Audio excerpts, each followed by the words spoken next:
Oh, good morning, Layman. We're at the end of 2021, and I thought it'd be fun to do a recap and appreciation since we've met a few milestones with our channel. I just had to click that I agree to be recorded, and that was not true 1 year ago. But I am ready to inspect our retrospects, and while we're at it, touch on a few of our expects. It's been a busy, intellectually demanding year, but also fun, spiritually and interpersonally rewarding. Exploring this, let's say, social topology of the liminal web, both high and low, both popular and unpopular. Yeah, I got a few messages from you throughout the year, especially towards the second half, where you were saying pretty much that you were living right now, right about the edge of your capacity to like keep up and keep on top of things. So it definitely been pretty full for you in terms of speaking engagements, videos, all kinds of stuff. Yeah, there's been some rough weeks where you're like, all right, I'm going to talk to 5 people this week, and I have to be intellectually prepared for them, which means I have to have read their books and studied their stuff and have new questions. And also, I'm going to be a guest on 3 or 4 podcasts this week. And in addition to that, I have my longer-term writing projects that I'm working for various projects on. So it's very rough to parcel your time out. You feel you got to sort of start to really enjoy that anal retentive self-control move. Yeah, it's been pretty full for me too. I've been working my regular jobs and doing the integral stage work, and that's got several layers to it. I've been participating in some of the dialogues, not nearly as many as you, but definitely some, which I've really enjoyed. And I've participated in different dialogues on different channels. And of course, I produce all of the dialogues that are done by you and your guests, or me and you together, or those people that I, solicit videos from for some of our different series. So got my hands pretty deep in all of the work that's coming out, and that takes a lot of time, but I'm really loving it. But in the year coming ahead in 2022, I really would like to get myself out there a little bit more and participate in some more dialogues and exchanges, both for the integral stage and probably elsewhere too. I really have enjoyed some of our recent ones, especially, and look forward to what we can get up to in the next months. Yeah, it's been fun having you with Vervaeke. It was really fun, I think, with you and Rolly talking about integral Christianity. That was a real nice talk for me. I don't know how long this can go, personally, how long we can do it, but also how long this window is open. Right. We're amassing a bulk of material, but at the same time, it's a unique historical moment. Like I keep saying, like there's a moment right now in human history where anybody, and that includes us, could basically talk to anybody else that they want to about anything. And that's incredible. You can just reach out, and anybody you want to have a discussion with is ready to have a discussion. And how long is that going to last? We don't know. Right? It's still going, but that window could close at any moment. So we'll look back and think that was a neat moment in our history. Yeah, it's like the whole globe has turned into a Parisian cafe where you can just sit down and talk philosophy and world situations, politics with anybody, with some of the brightest minds. I think it's been a real treat. And I don't know, I've been looking back at our channel, and I think all the channels that are out there in this liminal web, there's a lot of great content, so we're not unique in that, but I was looking at what we've got, and there's such a wide variety of topics and experts. And basically the channel right now could serve as a couple courses in a few different topics, really. Yeah, I think we are doing it. And a shout out to Joe Lightfoot for naming the liminal web recently, because I get tired of saying overlapping meta communities and then listing 5 or 6 of them. So it's nice to have an exciting, sexy, largely accepted name to short form that with. But we seem to have possibly the most videos. We certainly cover the broadest range of themes and characters. And I think a unique thing that we've been doing is putting it into different sub-series, which makes it really accessible. If you're not interested in the spiritual, you can look at the systemic or vice versa, things like that. Right. Yeah, I was thinking about that and looking at, what people are offering. And I think the series thing is working well for us, and it kind of sets this channel apart from a lot of others. I think John Vervaeke is doing some different series as well, and that's working well for him. And a few others are doing that, but I think it's been a nice way of framing things and really diving deep into multiple areas. And like you say, giving people options so that we can hopefully be a point of interface for multiple communities and sustain that without them getting burned out or turned off by us taking weird right turns and left turns, in our content. Yeah, I love the ongoing periodic discussion about what the series are going to be. Like when we came into 2021, we were still rolling with the sexuality series, and it's still open, but that sort of, what isn't as focused upon in the second half of the year as it was in the first half of the year. I love that the Love the System series came into play, because I really enjoyed talking to the Simpole guy and the Holacracy guy and Forrest Landry and all that stuff. That's really a big part of the discussion that everybody needs to be having, is how do we actually understand the systemic dimension of our problems and our potential solutions. And I'm excited about the education series that's just getting started. I'm looking forward to having you on that. But when I think about 2022, when it came into 2021, a friend asked me, what's 2021 going to be like? And I said kind of flippantly, like, oh, if 2020 was a virus and potentially a vaccine, 2021 is going to be 12 viruses and 12 vaccines. I had a sense of the multiplicity. I wasn't too far off on that, but my sense of 2022 is it's going to be the year of collaborative education projects either succeeding or failing. They either get traction in this coming year or they don't. And so I'm really excited to have an education focused meta level series coming up. I love that. Yeah, I've actually, even though by the time this is published, it will be a couple of days before, but in just an hour or two, I'll be releasing your talk with Jim Rutt for, the education series, New Education Systems.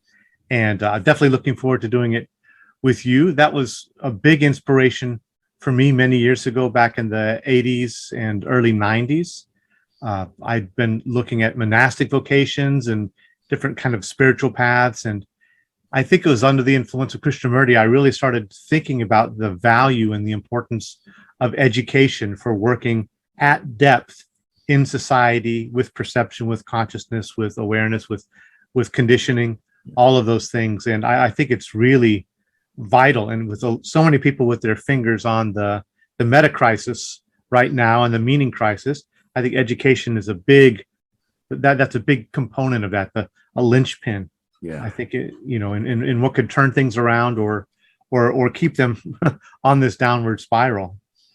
It does seem to be a real hinge point, a real bifurcation option there. I was just thinking about how, I don't know when it was, 8 or 10 years ago now, when I wrote that material on the 5 pillars of planetary wisdom civilization. The New Academies was one of those 5 pillars.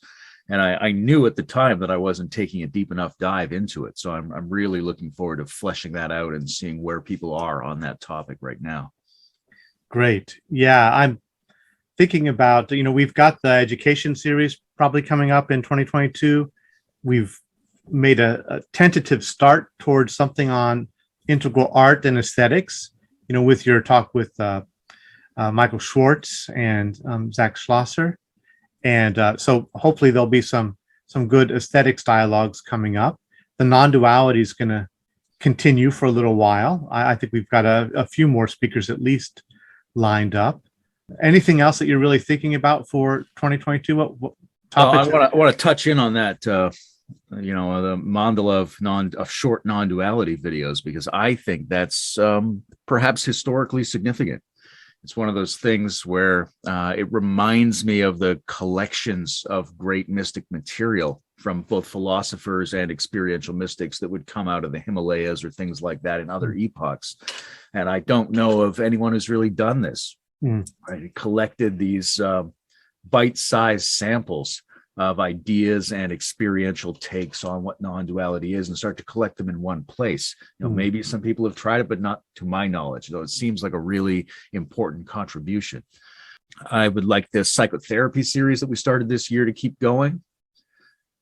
will be coming. We've done something that I really enjoyed this year after our talk with Ken was our going through the different excerpts that he's written. And those have been some more focused than others, but they've been really interesting deep dive conversations into the leading edge of his work on meta theory.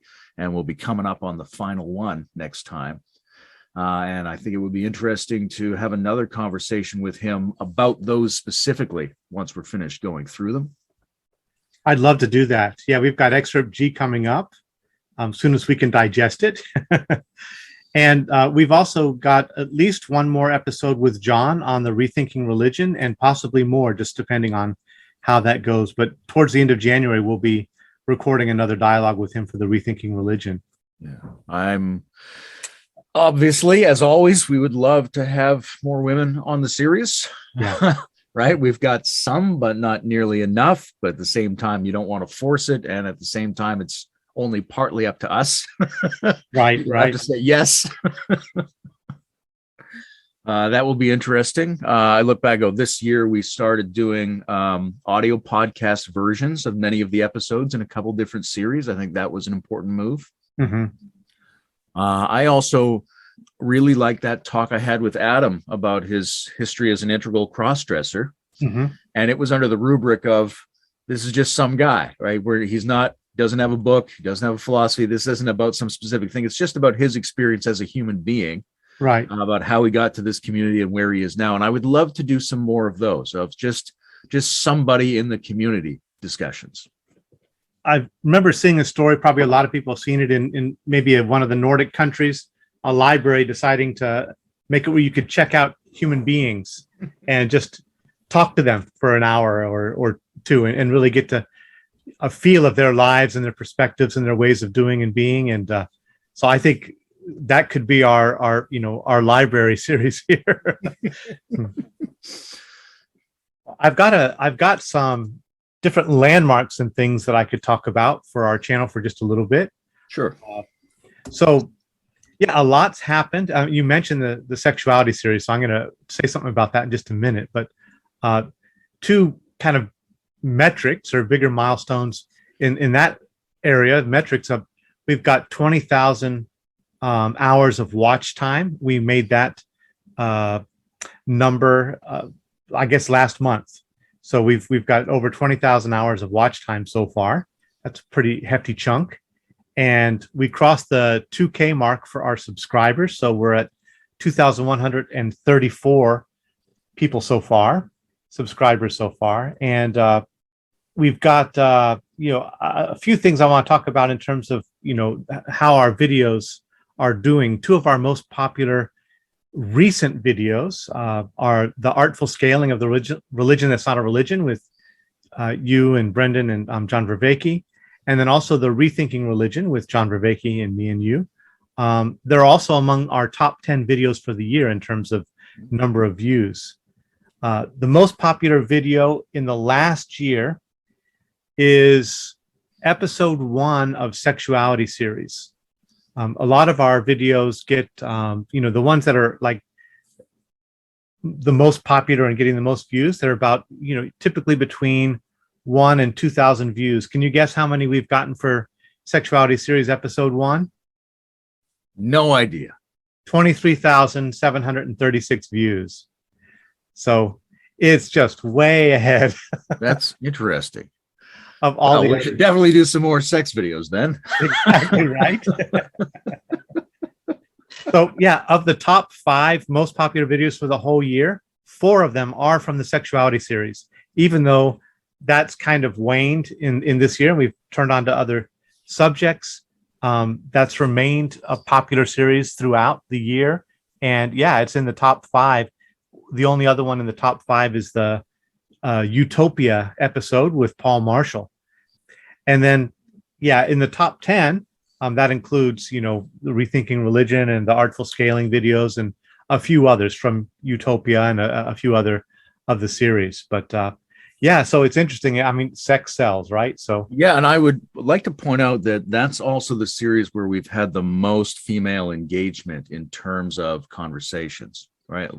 It's We can talk to Lenny Rachel Anderson about meta theory and Bildung. We talk to Benita Roy and Nora Bateson and people like that. And there's often a little bit of reluctance. I had a great conversation the other day with these two women that run the Thrive Spring project as part of my Ontario Depth Adaptation Initiative. But it's often a little bit difficult to. Women are not as eager to represent an idea set in a technological space, it seems. And yet, when it comes to the sexuality series, which is obviously more embodied, more energetic, more emotional, more polarizing, there may be things about that topic that have led it to be a context in which more women are more likely to say yes to having the discussion. And that's been really interesting to see.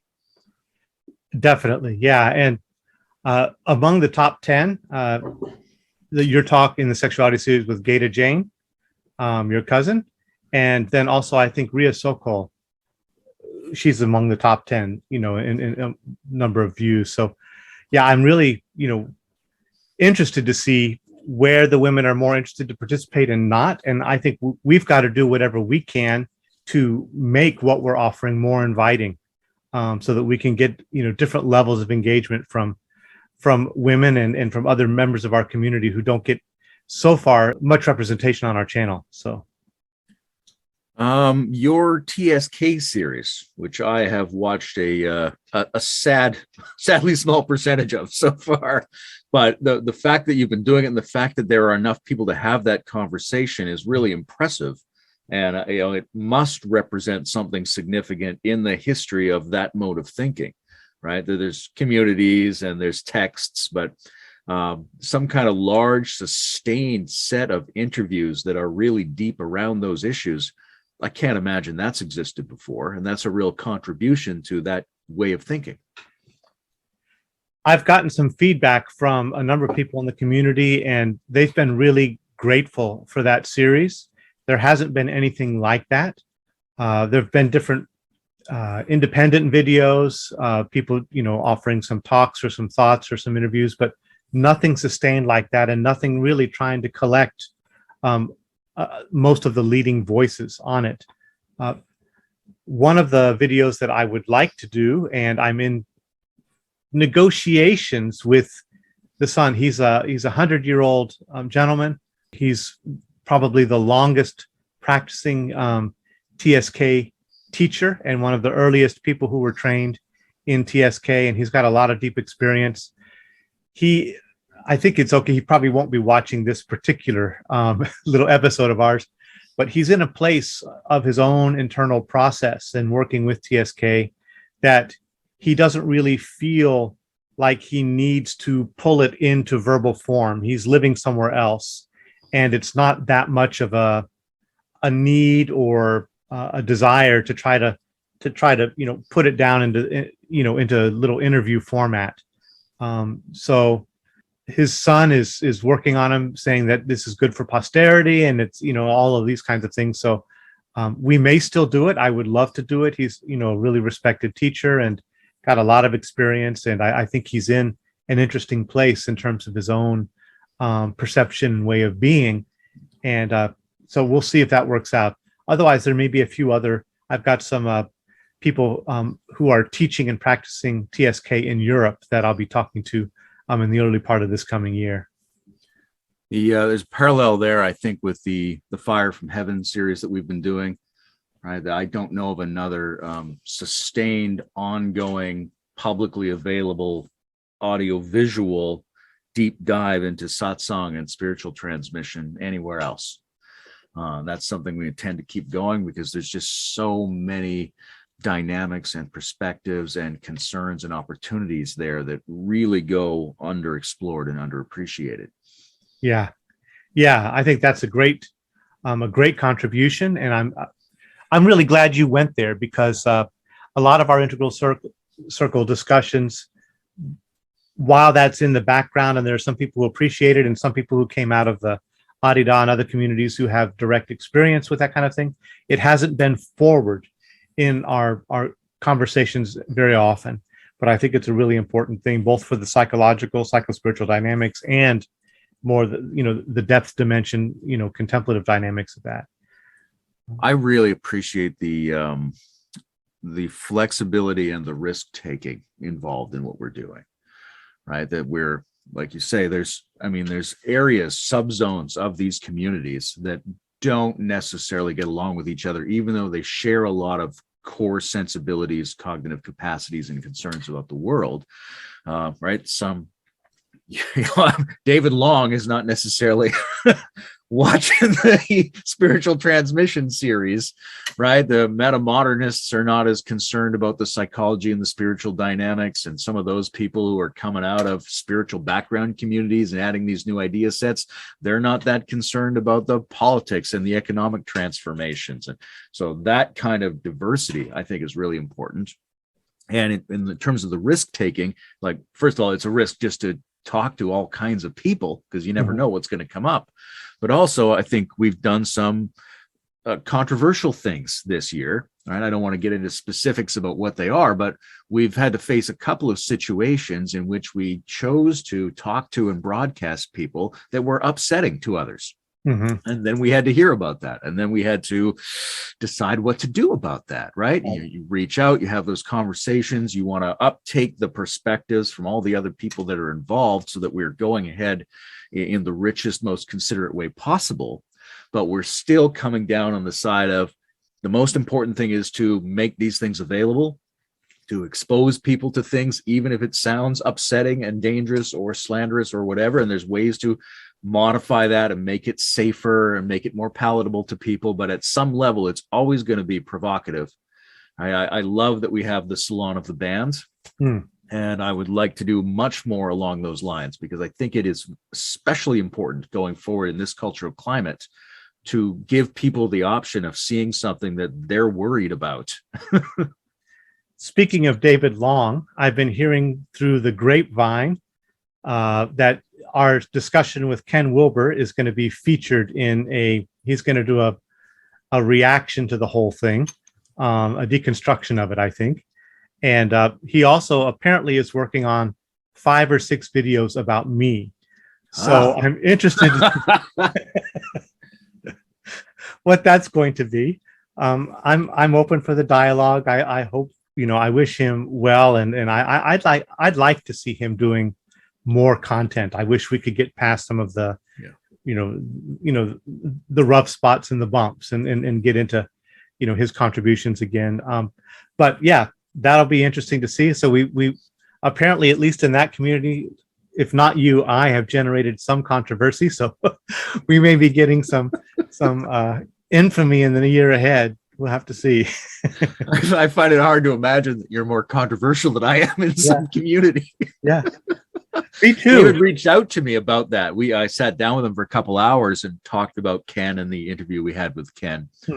I have a very good, I always get along very well with David. And I'm never sure, whether these sort of, like you said, bumps in the road, whether that's problematic or not problematic. Like, what's best for a community, right? Should there be these friction edges, or should they be smoothed out? And because we're all naturally integrators and smoothers out, we go, oh, well, how could we smooth that out and integrate that more, which is important. But also, is there energy generated by those frictions and, schismogenesis, subdividing the community into useful specializations that comes about through those specific things? I actually like that, and I don't mind the friction points and the disagreements. I think that's healthy. It's generative. It's just, for me, the smoothing out, I want enough of that done where he's contributing again. He doesn't feel like silenced or totally, of course, I think he made his own decision to say, I don't want to be part of that community himself, but as long as he's producing content, and I think it can still be something we can engage with, and even if there is a Protestant Catholic gulf between, there could be something generative there. So. Oh, exactly. There's a community there, and they're dynamic, and they're part of what we're doing, and they they can't stand some of the thinking in other areas, and those areas can't stand them. And right, there's so many of these really rich, polarizing characters. Like Brent Cooper is fantastic, right? People are, why are you still talking to Brent Cooper? I'm like, that's why, because that question is going to come up, right? Yeah. This is a smart, ethically oriented guy, and just the way he expresses himself turns off so many people and yet excites so many other people, that those sorts of flashpoints are really important to have in the mix, because we're not trying to just create the futuristic Sattvic cathedral. We're trying to have a real human, messy energy world. So there's an actual community that's actually embodied and facing actual risks and actual friction points. And that's the kind of resilience we need. Definitely. Yeah. I wanted to, we when we first launched this, my initial thought was that this was going to be a place where difficult conversations were had. And we've talked about that before. And I decided it was probably best not to start out on that foot and let things build. And we can build a culture first, and then we can bring in a little bit more challenging and controversial stuff. And I have to say, probably as it got flowing and we got going, I lost a bit of my nerve for bringing in too controversial stuff, because I felt the momentum going in certain directions. But I'm glad we've taken the risks in a few areas. And I think in 2022, we should probably do more. I think there's too much at stake not to really wrestle with these differing and sometimes very, polarized figures and perspectives around topics of central concern to us. Yeah, I want to give a shout out to Ryan Nakate's work this year on setting up these different meta-ideological contexts and being a real cheerleader for difficult conversations and perspectives in collision. Me too. I love what he's doing with the meta-ideological, politics, and his work is always great. And I sometimes feel like, oops, I'm almost unintentionally stepping on his toes, and that he's starting some project that we have a very, I think, affinity of heart around some of the topics and interests that we have. He's more political leaning than I am, but some of the underlying dynamics of what we're interested in doing and how we're interested in expressing and bridging and different things like that. Sometimes it looks like in just some comments he's made, some things that I've done on the integral stage are things that he was kind of moving in that direction and decided, okay, I won't do that now because they're doing it. But whatever's happened, I'm glad the way it's worked out, because what he's doing with his latest project, I think is great. There've been some really beautiful conversations coming out of that.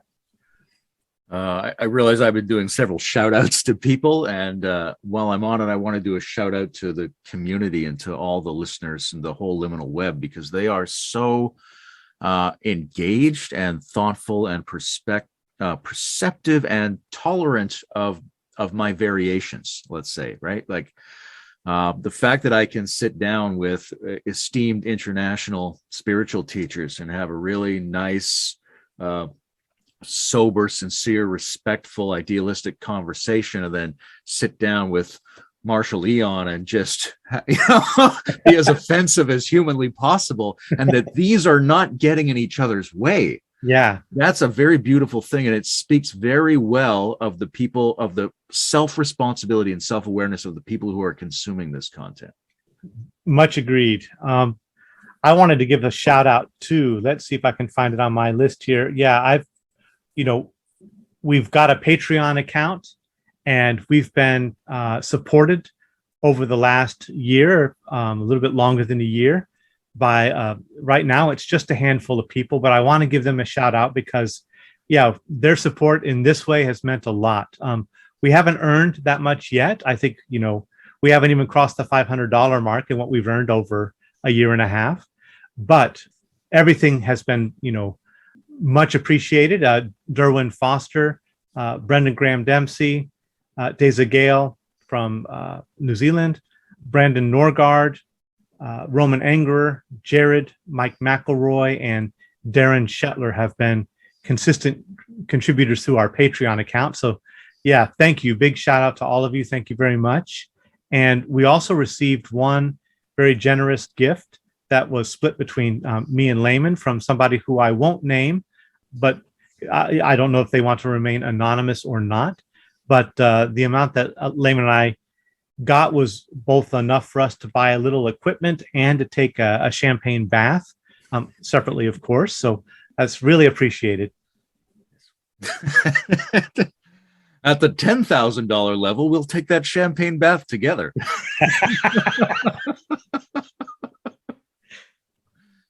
Yeah, I still run into people who think we're somehow making money off doing this professionally, Yeah. which would be fabulous.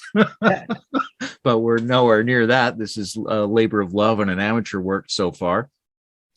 Although laymanpascal@gmail.com, if you want to send money directly to my PayPal account, that's available. I was thinking, actually, I would love to do something this year around the phrase Pascal's wager.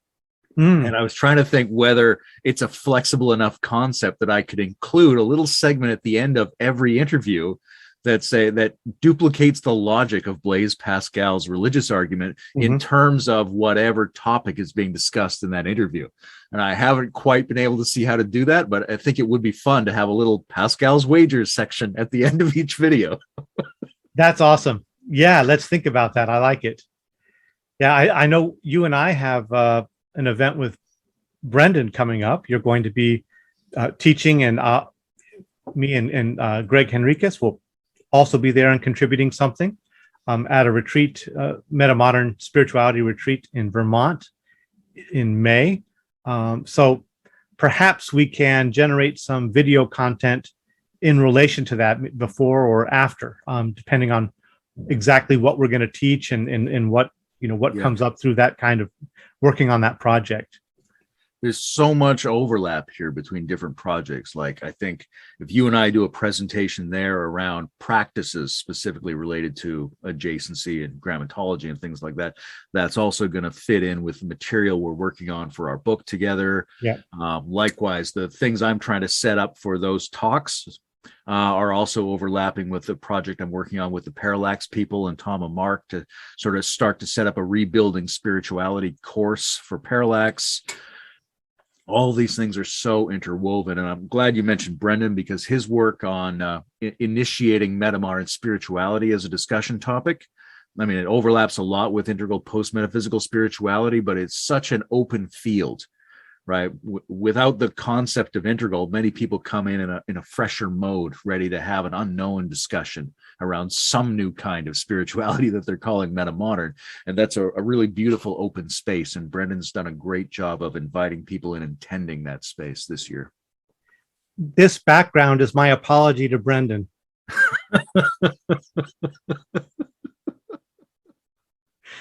Because he's definitely gotten that flack from some of the metamodern community. So I know there's among old school metamoderners, there's a real fear of integral subversion, I think, at this point, and it's somewhat justified. Yeah, exactly. Okay, I'll change this background out again. I think there's also just been a few really interesting, unexpected, fun discussions this year. I'm thinking of Tada Huzumi. And what a wild, fun, engaging discussion that was that I had. Right? Once in a while, every couple of weeks, I go, "Oh, that was fun." I think fondly of that interaction. Yeah, more like that would be great. I really have enjoyed our conversations in several contexts with Greg Henriquez. I had some good talks with him at the beginning of this year around my grammatology and the intersection with UTalk and with Vervaeke's work. And we did the sacred naturalism discussions with him. He's had some great conversations with you, which are overlapping on our channels on integral psychotherapy and the etiology of psychological problems, things like that. Yeah, that's been fun. Greg's been a real big player this year. I love that he started his podcast. I think one thing that's interesting is the emergence of the inter-podcast dialogues, right? Whether they're like broadcast both on both channels like we're doing with Greg, or whether they're cycling through like John and Brendan and I are doing. Scaling, yeah. That's a really interesting. Mm. I don't know what it's like for people to try to follow that, Mhm. but it really speaks to some kind of coherence and consonance, that there is a real liminal community of some kind. If you can have people track across multiple podcasts the same discussion, because they're all activating the same instincts that Mhm. are being fed by those discussions. Right. And Greg and I are going to do a third, for anybody who's following that one, where we first looked at a sort of a UTalk DSM, like what are the basic historical and contemporary psychopathologies, and then a second one on, what would it mean to pathologize the normal and seek something higher. And then we're going to do a third one, which really pushes into what I called in our discussion with him and John and Christopher, the trans justificatory, Yeah. right? What's on the other side of the human social in Greg's model? What are the really paradoxical things? I want to do a whole discussion with him on that. That's going to be coming up soon, and probably share it on both our channels. Great. Yeah, he recently came out with an article in Psychology Today on the self sense, and then the sense of the spiritual awareness. I think drawing the distinction from the teachings of Muji, possibly, between I am and the difference between the I am and the am is, the self awareness, and then the capital S self awareness. And I think that's a really interesting terrain to get into deeper discussion with him. I've talked with him a little bit about that privately, and maybe that could be a discussion that we have at some point in the future. Something about the intersection of contemplative traditions and psychotherapy that really looks at awareness in the contemplative dimensions. And I think probably you're going to be getting into that from one angle, from the trans justification conversation that's coming up, but maybe there's some other things that we can get into too, like that. What else? Anything else you would love for us to get into in 2022, assuming the world doesn't collapse slightly ahead of schedule? Yeah, we start making Soylent Green crackers. That's the year for it, I hear. I really would like for us to personally, this is not exactly the channel, but I think it's going to inform the channel in some ways, for us personally to dive into the book and then see what we can pull out of what we're going to be doing in the book that could be shared as content on the channel, and to really pour some energy. I wish if we were getting more income and things from this kind of work that we're doing on the channel, we could definitely have, I think, more time to dive into the deep, research and writing work that's going to be involved in completing that book. Yeah, I would love to have a little more time and free space to focus deeply on some of the intellectual nuances that will build out those models. I'm looking forward to having this be a very embodiment-oriented year in a lot of ways, both in terms of focusing on practices, like what are the core proto skills. And this is something I've been working on for a long time, but I think it's really something to double down on. That what are the proto skills for the religion that isn't a religion, or post-metaphysical spirituality, or whatever that thing is, planetary wisdom civilization? What are the root capacities we need to be experientially working on with each other all the time? What is that ecology of practices that has to be shared so that we're actually making progress as beings and communities, and not just having great discussions and theories? Right. I want to be, I mentioned I had that great conversation with the ladies from Thrive Spring, but I'm just starting up this Ontario depth adaptation project, which is to bring together meta level thinking with actual preparatory, pragmatic, and bioregional response systems, right? So that one of the things you want to preserve if the system gets destabilized is all the people and the thinking from the liminal web. That needs to be a protected and privileged part of going forward as a species if anything goes wrong. But also all those people in the liminal web, I think, should be spending half their time at least thinking about what they would do and who they could count on, and how they would either build up new educational institutions now, or how are they going to build up a power grid? How are they going to communicate if the internet goes down? What are you going to do if the borders close? All these things are in play as we go forward in the 21st century, and there's not enough collusion between those two thought spaces. So I'm trying to do that, and I'm trying to privilege that around regional thinking, which is why I call it Ontario depth adaptation, because that's the region I happen to be in at the moment. And there's a surprisingly large number of liminal web thinkers in Ontario, Canada. It's very peculiar. And so I want to foreground that and encourage all the other bioregions, both politically and geographically, around our communities to start thinking regionally. Because when anything goes astray, and there's so many balls in play that something will go astray before too long, your bioregion is going to be the key focus of both your survival and the possibilities for spiritualization and civilization transformation. Recently, you sent me a little MP3 player and some audio books, and one of them was Anathema, which I'm maybe most of the way through now. I can't tell exactly how far I am into it, but I'm pretty deep in there, and I'm just thinking that vocabulary all the time. The metatheorics and all the I think you must have sent it to me for some of those reasons, but yeah, just what you said about because that book involves these different sacks and these different reorganizations and civilizational collapses and efforts at preserving knowledge and reorganizing and what kind of structures can help you preserve and channel knowledge forward into the future. And not taking anything literally from the book, but I think the spirit of that is in what you're doing with the ODA, and possibly other things that we need to explore. I reached out to Michael Dowd. I'm not sure if we're going to be able to do anything with him, but he's been having these post-doom conversations, and I don't think and feel in the same way that we need to focus always on doom, but I think there is a very important corner for that is an event, that is a possible eventuality that we always have to consider. And so I applaud what you're doing up there in Ontario, and he's brought a lot together. Hopefully we can do some interface with him around what he's learned. Yeah, this theme around the ODA might be a way in to get him, because post-doom is an important part of that, right? Like right now I'm thinking who are good sources on this, right?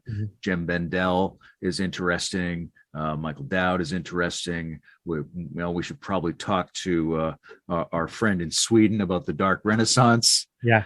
And I had a great discussion with Brandon Norgard, who's really emerged and been an important part of discussions this year around how you balance out optimism and pessimism and what kinds of projects will be good for people, whether there's a collapse or not a collapse, right? So it's not that post-doom is the only way to think about this. There's still things we can do to mitigate and steer, but we need to be thinking strategically about what will be transformative and developmental under good conditions, and transformative and developmental and survival oriented under bad conditions. Both are in play.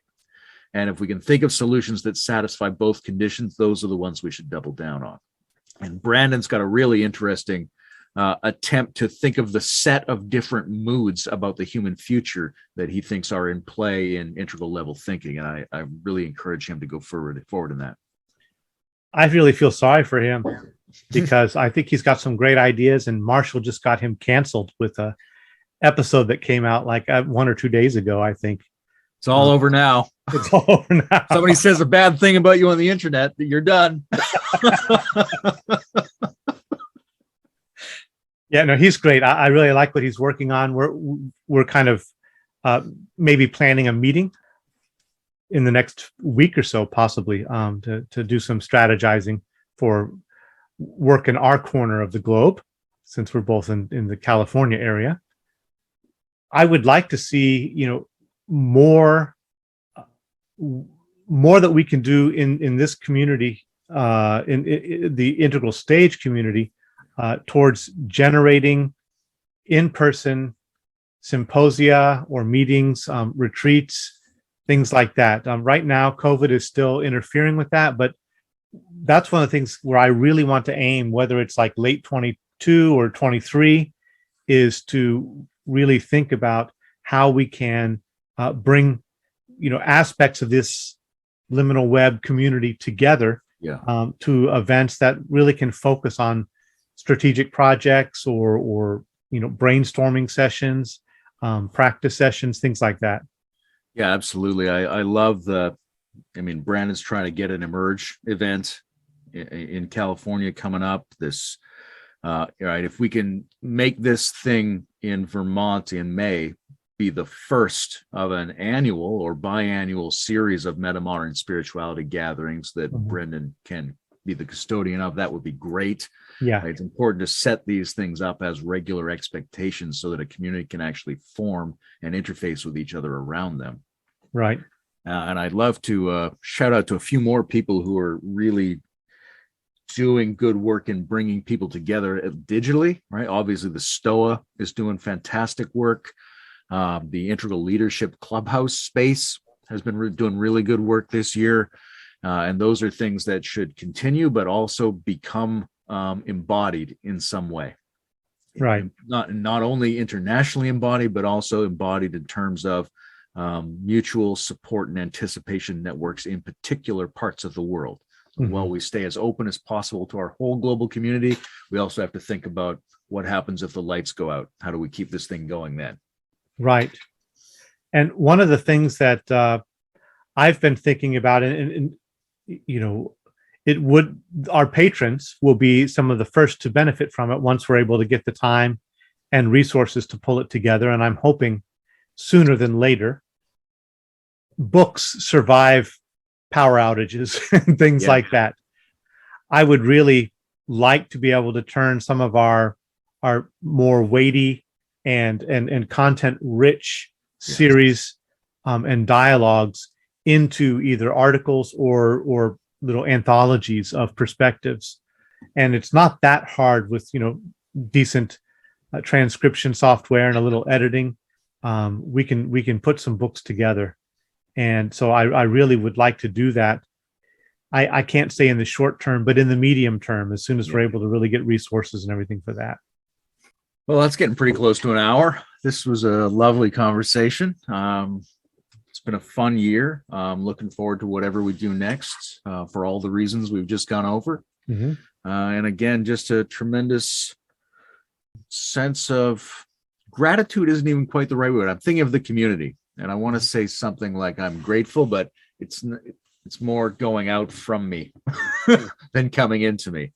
It's just I want to make some emotional gesture of appreciation and support and a sense that I'm committed to these people. Like this liminal web thing, for some reason, regardless of what I think about it, I'm behaving as if I think these people are very important. So if you're out there and you're seeing this, apparently I think you're very important. Yeah, I really appreciate, all of the engagement that we've gotten, in our Facebook group and on YouTube over the years. And I really feel like we are part of an emerging community. One of the things I was talking about with Corey some years ago, Ken tried to launch the Integral Multiplex. And that was an attempt to have multiple different hubs all working on integrative projects, and then feeding each other in different ways. And a lot of that didn't gel. Maybe it was too early. Maybe it was too much for one central party to get the whole thing going. But it looks like with the liminal web, even though it's not all integral, it's integrative, it's second tier type of thinking. It seems to be more organically flowering spontaneously from metamodern and Game B and Syntheist and integral perspectives and others as well. And I think that's a really beautiful thing. I feel like we can legitimately feel like we're part of a community and an emerging, zeitgeist. I don't know how it's going to shape up going forward, but I'm really glad to be part of that and to be in dialogue with that. And yeah, I want to take some time for articulating, and I'm working on it right now, a kind of a map that's not really only limited to podcasts and YouTube stuff, but there's a bigger thought space that's out there. Not all of them show up equally in the podcast and YouTube zones, but are still playing a role. And so I think we're part of all of that.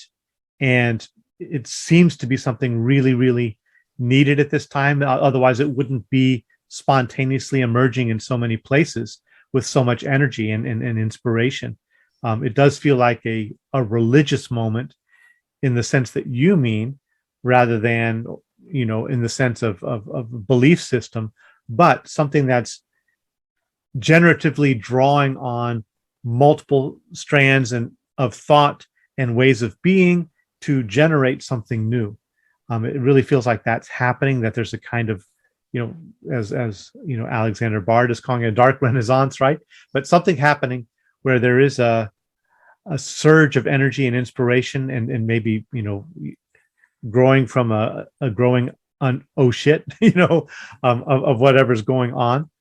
But yeah, so we didn't really start out the integral stage thinking that that was going to be our primary thing, but I think even half a year into it, the more we've talked to people and the other different ideas for series that we had, we realized to what degree we were already part of this emerging community, and set out very early on to become a hub for the intersection of those, lines of flight and thought and dialogue. Yeah, and I think we're because of our backgrounds and our personal temperaments, we're maybe uniquely well situated to be able to appreciate and get into a groove with people from a variety of these different spaces that are overlapping. Right. Shout out to Bruce for the music and the visuals, and just bringing a constantly experimental aesthetic to all these videos, which a lot of our cousin podcasts don't put as much work into. I mean, obviously, David Long puts a ton of work into his videos. Yeah. But we're very playful with the backgrounds, with the things that get flashed on screen, with the title cards. That's all Bruce's work. I could probably provide a little bit of input into that, but I think he's doing a fantastic job. And yeah, so long, 2021. Yeah. What do you got next? Exactly. All right. Well, take care. It's been great to talk to you. Cheers, everybody. Cheers, Bruce. Cheers.